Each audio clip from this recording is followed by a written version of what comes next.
என்ன புரிஞ்சுக்கணுங்கிறதுக்காக எவ்வளவு பணம் செலவு பண்ணேன் தெரியுமா? 25,000. உன் பிறந்த நாளுக்கு நான் பண்ண மரியாதைய ஏன் அலட்சியம் பண்ண? சொல்லித்தான் ஆகணுமா? நான் உன்னை புரிஞ்சுக்கணும்னா பணத்தை செலவு பண்ணி பிரயோஜனமே இல்ல, மனசுதான் செலவு பண்ணணும். அதான் உன்கிட்ட இல்லையே. பாவம், நீ என்ன பண்ணுவ? ஏண்டி கண்ணா? சரி வாங்க போலாம். அவ பின்னாலே அலையிறியே, என்னெல்லாம் பார்த்தா பொண்ண தெரியலையாக்கும். போடி.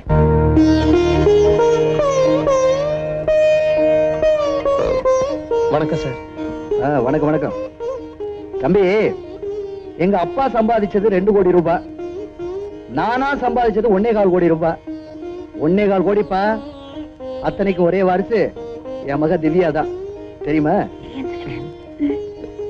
தெரியாது சார். முனிசிபல் சேர்மனா 3 தடவை நானே இருந்திருக்கேன், அது தெரியுமா? தெரியாது சார். இந்த தடவை லயன்ஸ் கிளப்ல கன்வீனர் நான் தான், அதாவது தெரியுமா? தெரியாது சார். என்ன பத்தி நீ என்னதான் தெரிஞ்சு வச்சிருக்க? திவ்யாவோட அப்பாங்கிறது மட்டும் தெரியும் சார். இதையாவது தெரிஞ்சு வச்சிருக்கான் அவன். சரி சரி, உன் பேராவது உனக்கு தெரியுமா? தெரியும் சார். என்ன தெரியும்? பேர் என்ன சொல்லுப்பா? பாலு சார். என்ன பாலு? இனிஷியல் கிடையாது? அப்பா பேர் தெரியாது? தெரியாது சார். நான் ஒரு அனாதை. என்னை வளர்த்து ஆளாக்குனது ஃபாதர் அடைக்கலாம். அவர் மட்டும் எனக்கு அடைக்கலம் தரலன்னா நான் எங்கேயாவது எச்சில பொறுக்கிட்டு இருந்திருப்பேன். என்ன மனுஷனாக்குனதே அவர்தான்.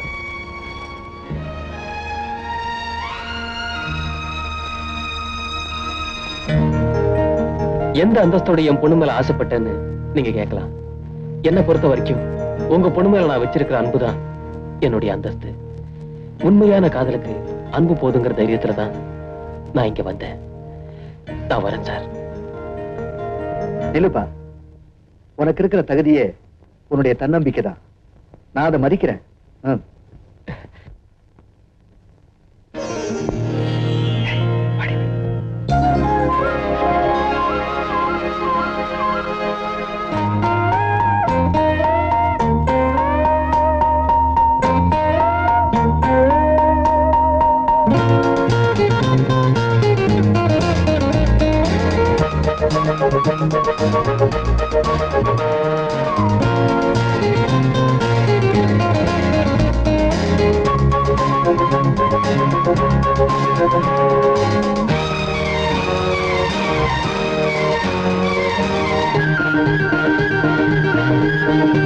ஸ்டடீஸ் முடிஞ்சிருச்சு.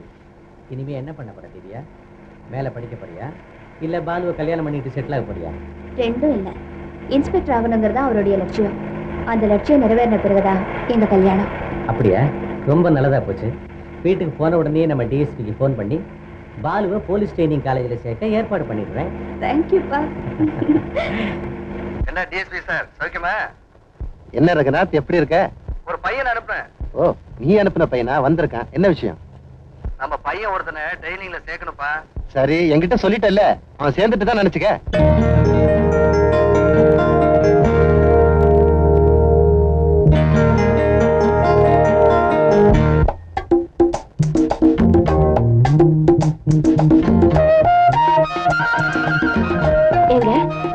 பாலு ட்ரைனிங் முடிச்சு வந்த உடனே திவ்யாவுக்கு கல்யாணத்தை முடிச்சுட்டா ஒரு பெரிய பாரம் இறங்கின மாதிரி இருக்கும். நமக்கு நேத்து தான் கல்யாணம் ஆகி இன்னைக்கு ஹனிமூன் வந்த மாதிரி இருக்குது. அதுக்குள்ள நம்ம பொண்ணு கல்யாணத்தை பத்தி நாம பேச வேண்டியிருக்கு. பாத்தியா, டைம் எவ்வளவு ஃபாஸ்டா போகுது, என்னால நம்பவே முடியல. உங்களுக்கு வேணா மனசுல மார்க்கண்டேயனை நினைப்பு இருக்கலாம், அதுக்காக காலத்தை கைத்த போட்டு கட்டி வைக்கவா முடியும்? இப்ப என்ன எனக்கு வயசாயிடுச்சுன்னு நினைக்கிறேன். இத பாருங்க, நீங்க என்னதான் டை அடிச்சு உங்க வயசை மறக்கி பார்த்தாலும் நாளைக்கு திவ்யாவுக்கு பிறக்க போற குழந்தை உங்களை தாத்தான்னு தான் கூப்பிட போகுது. எங்க இன்னைக்கு டை அடிக்கலையா? வெள்ள முடியல, வெளியில் தெரியுது. அப்படியே நான் தாத்தாவானாலும் ஊட்டிலேயே இளமையான தாத்தா நானா தாண்டி இருப்பேன். அப்பா, ஏன் பிறக்க போற குழந்தை என்ன தாத்தான்னு சொல்லிட்டு உன்னை அக்கான்னு சொல்ல போதா? பொன்னையும் பாட்டின்னு தாண்டி சொல்லுவோம். அப்பா விடுங்க, ஐயோ வலிக்குது. இப்போது ஒத்துக்கிறியா? எனக்கு வயசாகல. உங்களுக்கு வயசு ஆகல, நான் ஒத்துக்கிறேன். என்ன விடுங்க. இல்ல, வீட்டுலதான் திவ்யா திவ்யான்னு சொல்லி டிமிக்கி கொடுக்குறேன். இங்கதான் யாருமே இல்லையே. எங்க போறீங்க? பொண்ணதான் ரசிக்க முடியல, இந்த இயற்கை அழகாவது பார்த்து ரசிக்கலான்னு தான். வாமா இப்படி. ஐயோ நான் வரல. வாமா இப்படி. வேண்டாம் வேண்டாம் வாமா. பயமா இருக்குது. அதெல்லாம் வேணாம். ஐயோ வேண்டாம். வாமா இப்படி. பயமா இருக்குது, என்ன விடுங்க. அழக ரசிக்கிறதுல உனக்கு என்ன பயம்? வாமா. அழகு மட்டும் தான் தெரியுது, எனக்கு அதுல இருக்கிற ஆபத்தும் தெரியுது. நீங்க வாங்க இப்படி. இல்ல நான் வரல. ஐயே உன்ன தைரியசாலி ஆகிறதுக்குள்ள ஏன் உயிர் போடும் போல் இருக்க. வாமா. நான் வரல. வாமா.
உங்களை போலீஸ் ஆபீசரா பார்க்க நினைச்ச உங்க மாமா இப்ப உயிரோட இல்ல. ஒரு நல்ல போலீஸ் ஆபீசரா மட்டும் இல்லாம ஆம்பளத்தோட இல்லாத அந்த வீட்டுக்கு ஒரு நல்ல மருமகனாவும் இருப்பீங்கன்னு நான் நம்புறேன். கல்யாணத்துக்கு வந்துருங்க. நிச்சயமா உட்காருங்க. பரவாயில்ல, காபி சாப்பிடுங்க. இப்பதான் சாப்பிட்டேன். குங்குமம் எடுத்துக்குங்க. கண்டிப்பா கல்யாணத்துக்கு வந்துடணும். கண்டிப்பா வரோம். வரணும்.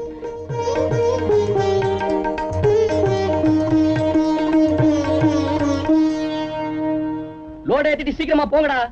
சார்.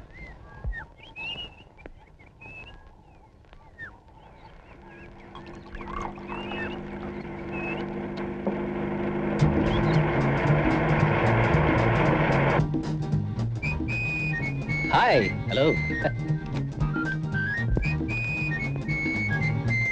ராஜு, காலேஜ்ல நமக்குள்ள எத்தனையோ பிரச்சனை நடந்திருக்கு. அதெல்லாம் ஸ்போர்ட்டிவா எடுத்துக்கிட்டு என் கல்யாணத்துல நீ முத ஆளா இருக்கணும். கண்டிப்பா வரேன். Hello inspector, how are you? Hello. இந்தாடா, கண்டிப்பா வந்துடணும். வர நீ உட்காரு. என்னடா இன்ஸ்பெக்டர் ஆன உடனே கண்டுக்கவே மாட்டேங்கிறேன். மறந்துட்டேன்டா. இந்த அப்படி அட புடிடா, என்ன மறக்காம வந்துரு. நேத்து பிறந்த பையன் இவனுக்கெல்லாம் கல்யாணம். எங்க அப்பா என்னடானா நான் பிறந்ததே மறந்துட்டாரு. அதுக்கெல்லாம் பிராப்தம் வேணும்டா. பிராப்தம் இருந்தாதான் இந்நேரம் புள்ளையே பெற்றிருப்பேன். கண்டிப்பா வந்துடணும், மறந்துடாத. ஓகே ஓகே, பாய். ராஜு வரட்டுமா? மறந்துடாத. டேய், என் திவ்யாவுக்கு கல்யாணம். ஆமா, நீயும் ஒவ்வொரு பொண்ணா ஆசைப்பட வேண்டியது, அத வேற ஒருத்தன் அடிச்சுட்டு போக வேண்டியது. ஏன்டா அவன் உடம்புல மச்சமே கிடையாதா?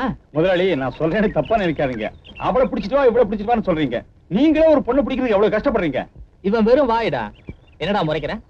உன்னை எவ்வளவு ஒருத்தி மதிக்கிறாளா? அடப்போடா. அட்லீஸ்ட் என்னையாவது அந்த குண்டு பத்மா லவ் பண்ணா, ஒன்னு ஒரு நாயாவது லவ் பண்ணுச்சா? ஆம்பளையா இருந்தா ஆசைப்பட்டதை அடையணும். அவனும் பத்திரிகை கொடுத்துட்டா, நீ வெக்கம் இல்லாம வாங்கி வச்சுக்கிட்ட. விட்டா கல்யாணத்துக்கே போய் மொய் எழுதிட்டு வந்துருவ போல் இருக்க. பொண்ணுங்களோட பழகனா காலம்புறம் வச்சு காப்பாத்தணும்னு கட்டாயம் இல்லைங்க. கட்டு வரைக்கும் கூட போகலன்னா நமக்கு என்ன கவருத? டேய், நீ ஒண்ணும் பண்ண வேண்டாம். ஆம்பளை நிரூபிச்சா அது போதும். ஏன் சொல்றேன்னா, நீ திவ்யாவை தீண்டாம விட்டது நம்ம கேங்குக்கே பெருத்த அவமானமா இருக்கு.